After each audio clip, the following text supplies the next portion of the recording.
bonsoir, peuple de Dieu. Je vous salue partout où vous êtes par le nom puissant du Seigneur Jésus-Christ.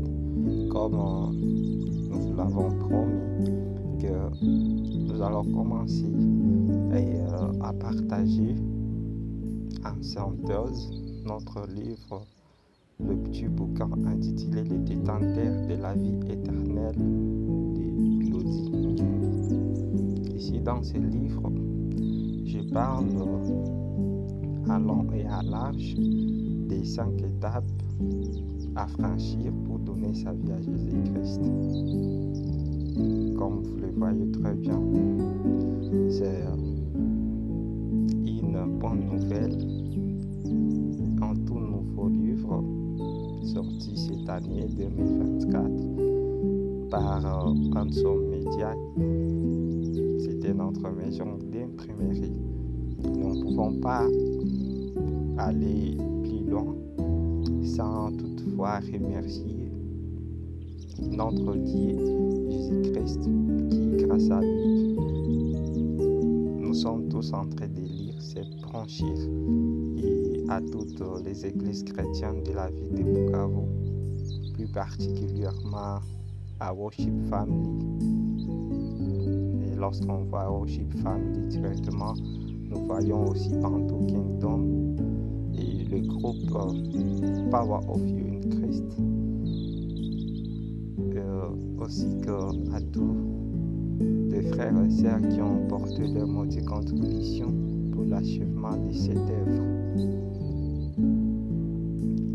Bienvenue. Je vous prie de bien nous suivre parce que ces livres c'était totalement inspiré par Dieu, afin que ça puisse nous parler de l'amour et de la grâce qui découle du grand salut de Dieu Jésus-Christ. Toutefois, avant tout, comme de l'accoutumance, j'aimerais qu'on puisse lire tous ensemble ces versets de la Bible tirés dans Actes des Apôtres, chapitre 2, versets 37 à 38. La Bible nous dit ceci. Après avoir entendu ces discours, ils eurent le cœur vivement touchés, et ils dirent à Pierre et autres apôtres: Hommes frères, que ferons-nous? Pierre leur dit: Répandez-vous, et que chacun de vous soit baptisé au nom de Jésus-Christ pour le pardon de vos péchés, et vous recevrez les dons du Saint-Esprit. Amen.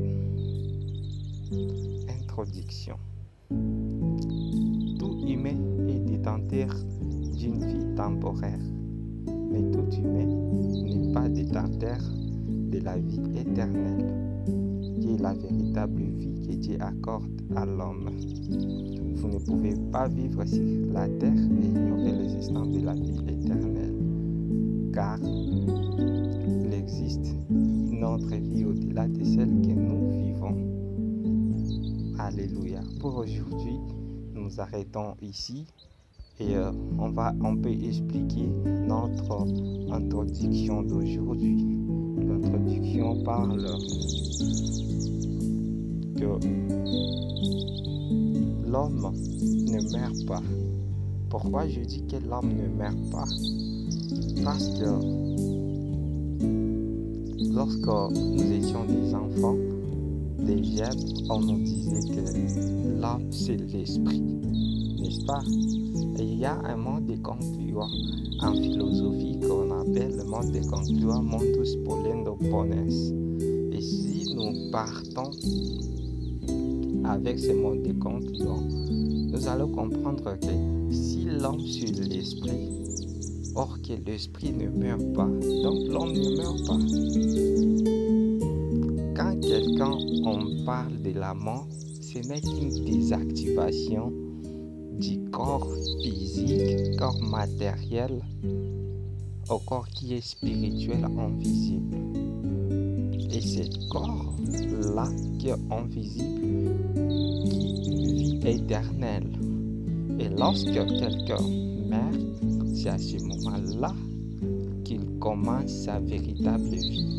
Soit tu peux vivre ta vie éternelle en enfer, parce qu'on ne meurt pas en enfer avec le diable, soit tu peux te décider en lisant ce livre ensemble de mener ta vie au ciel avec Jésus-Christ dans le monde et la lumière.